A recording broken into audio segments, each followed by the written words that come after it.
పిల్ల నీ చెయ్యి పట్టాలని నల్లని సీకట్లో ఒకదాన్నే కూసున్న దిక్కులేని పచ్చినయ్యి బావా నువ్వెప్పుడొస్తావని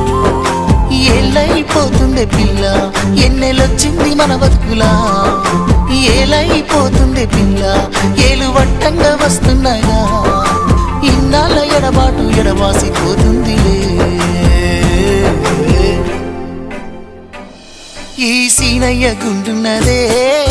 సినదారా నీ కోసము ఈ దూరాన్ని చెరుపుతూ తీరాల కగిలింది అందాల ఈ మానవు